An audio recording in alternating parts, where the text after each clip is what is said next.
ദൈവ തിരുനാമം വാഴ്ത്തപ്പെടുമാറാകട്ടെ. ഈ പുതിയ പ്രഭാതത്തിലെ നമ്മുടെ വായനഭാഗം സങ്കീർത്തനങ്ങൾ 100 മുതൽ 102 വരെ. ഇന്നത്തെ കുറിവാക്യം 2 രാജാക്കന്മാർ 4 അധ്യായം 36 വാക്യം. അവൻ ഗേഹസിയെ വിളിച്ചു. എലീശ പ്രവാചകന്റെ ബാല്യക്കാരനായിരുന്നു ഗേഹസി. ദർശന താഴ്വര എന്നതാണ് ഗേഹസി എന്ന പേരിൻ്റെ അർത്ഥം. വിശ്വസ്തനും മഹാമനസ്കനുമായ ദാസനായിട്ടാണ് ഗേഹസിയെ ആദ്യം നമുക്ക് മനസ്സിലാക്കുവാൻ കഴിയുന്നത്. ശൂനേംകാരത്തി സ്ത്രീയുടെ ആവശ്യം മനസ്സിലാക്കി യജമാനനായ എലീശായിലൂടെ അത് നിറവേറ്റിക്കൊടുക്കുന്ന വിശ്വസ്ത ദാസൻ. ആ സ്ത്രീയുടെ മകൻ മരിക്കുമ്പോൾ പ്രവാചകന്റെ കാലിൽ പിടിച്ച് വേദനയോടെ ഇരിക്കുന്ന സ്ത്രീയെ അകറ്റുവാൻ ശ്രമിക്കുന്ന നല്ലൊരു കാവൽ ഭടനായും എലീശ പ്രവാചകന്റെ നിർദ്ദേശം അനുസരിച്ച് അദ്ദേഹത്തിൻ്റെ വടിയുമായി മുന്നോട്ടു പോകുന്ന അനുസരണയുള്ള ദാസനുമായിട്ടൊക്കെ നമുക്ക് ഗേഹസിയെ കാണാമെങ്കിലും ദൈവം ഭരമേൽപ്പിച്ച അനുഗ്രഹകരമായ ഒരു ദൗത്യം പൂർത്തീകരിക്കുവാൻ കഴിയാത്ത ഗേഹസിയെയാണ് നമുക്ക് ഇവിടെ കാണുവാനായിട്ട് സാധിക്കുന്നത്. ഗേഹസിയുടെ ദൗത്യത്തിൽ സംഭവിച്ച വീഴ്ചകൾ എന്തൊക്കെ എന്ന് നമുക്ക് നോക്കാം. ഒന്നാമതായിട്ട്, ദ്രവ്യാഗ്രഹം തിന്മ ചെയ്യുവാനായിട്ട് കാരണമായിട്ട് തീരുന്നു. 2 രാജാക്കന്മാർ 5 അധ്യായം 20 മുതലുള്ള വാക്യങ്ങളിൽ നമുക്ക് കാണുവാനായിട്ട് സാധിക്കുന്നത്, എലീശായുടെ അടുക്കൽ നിന്നും സൗഖ്യം പ്രാപിച്ച് നയമാൻ മടങ്ങിപ്പോകുമ്പോൾ ബാല്യക്കാരനായ ഗേഹസി എലീശ പ്രവാചകനോട് ഇപ്രകാരം ചോദിക്കുന്നു: അരാമ്യൻ നയമാൻ കൊണ്ടുവന്നത് എൻ്റെ യജമാനൻ അവൻ്റെ കയ്യിൽ നിന്ന് വാങ്ങാതെ വിട്ടുകളഞ്ഞുവല്ലോ. യഹോവയാണ് ഞാൻ അവൻ്റെ പിന്നാലെ ഓടിച്ചെന്ന് അവനോട് അല്പമെങ്കിലും വാങ്ങും എന്ന് പറയുന്നു. അങ്ങനെ ഗേഹസിയെ തുടർന്ന് നമ്മൾ കാണുന്നത് കുഷ്ഠരോഗിയായിട്ട് ആണ്.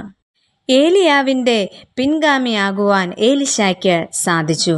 എന്നാൽ ഏലിശായുടെ പിൻഗാമി ഗേഹസി ആയിരുന്നുവെങ്കിലും ആ ദൗത്യം പൂർത്തിയാക്കുവാൻ ഗേഹസിക്ക് കഴിയുന്നില്ല. കാരണം ദ്രവ്യാഗ്രഹം തൻ്റെ ഉള്ളിലേക്ക് കടന്നപ്പോൾ തിന്മ തന്നെ ചെയ്യുവാനായിട്ട് കാരണമായി തീരുന്ന ഒരു ഗേഹസിയാണ് നമുക്കിവിടെ കാണുവാൻ സാധിക്കുന്നത്. ഇതുതന്നെയാണ് ഗേഹസിയുടെ ജീവിതത്തിൽ നിന്നും നമുക്ക് കാണുവാനായിട്ട് സാധിക്കുന്ന ഒരു വലിയ പരാജയം. രണ്ടാമതായിട്ട് ഗേഹസിയെക്കുറിച്ച് നോക്കുമ്പോൾ നമുക്ക് കാണുവാൻ കഴിയുന്നത് ദൈവപ്രവൃത്തി ഓർക്കുന്ന ഗേഹസി. എന്നാൽ നമ്മൾ തിരുവചനത്തിൽ ഒരു പ്രാവശ്യം കൂടെ ഗേഹസിയെ കാണുന്നുണ്ട്. 2 രാജാക്കന്മാർ 8 അധ്യായം 4 മുതലുള്ള വാക്യങ്ങളിൽ. തുടർന്ന് ദേശത്ത് വരുവാനിരിക്കുന്ന ക്ഷാമം മുൻകൂട്ടി എലീശ പ്രവാചകൻ ശൂനേംകാരത്തി സ്ത്രീയോട് പറയുന്നുണ്ട്. അതിൻ പ്രകാരം ശൂനേംകാരത്തി സ്ത്രീ തൻ്റെ മകനുമായി ഫെലിസ്ത്യ ദേശത്തേക്ക് യാത്രയാകുന്നു. എന്നാൽ ഈ കാലയളവിലെല്ലാം ഗേഹസി അന്നത്തെ രാജാവിനോട് എലീശ പ്രവാചകൻ ചെയ്ത അത്ഭുത പ്രവൃത്തികളെക്കുറിച്ച് വിവരിച്ച് പറയുക പതിവായിരുന്നു. അങ്ങനെ ഒരു ദിവസം ശൂനേംകാരത്തി സ്ത്രീയുടെ മരിച്ചുപോയ മകനെ എലീശ പ്രവാചകൻ ജീവിപ്പിച്ച ആ സംഭവം പറഞ്ഞുകൊണ്ടിരിക്കുമ്പോൾ തന്നെ ഫെലിസ്ത്യ ദേശത്തേക്ക് പോയ ശൂനേംകാരത്തി സ്ത്രീയും തൻ്റെ മകനുമായി രാജസന്നിധിയിലേക്ക് മടങ്ങി വരുന്നു. രാജാവിനോട് തൻ്റെ സങ്കടം പറയുന്നു. താൻ വിട്ടേച്ചു പോയ തൻ്റെ വീടും നിലവും തനിക്ക് തിരിച്ചു തരയണം എന്ന്. അപ്പോൾ ഗേഹസി രാജാവിനോട് പറയുന്നു: യജമാനനായ രാജാവേ, ഇവൾ തന്നെയാണ് ആ സ്ത്രീ.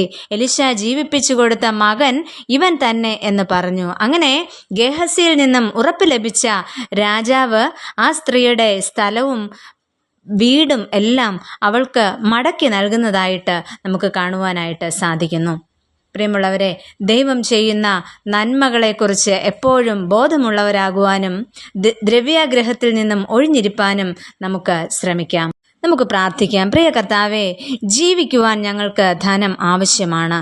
എന്നാൽ അതിൽ ആശ്രയിച്ചു പോകാതെ ഞങ്ങളെ ഏൽപ്പിച്ചിരിക്കുന്ന ചെറുതും വലുതുമായ ഉത്തരവാദിത്വങ്ങളിൽ വീഴ്ച വരുത്താതെയും ജീവിക്കുവാൻ ഞങ്ങളെ സഹായിക്കണമേ. ആമേൻ.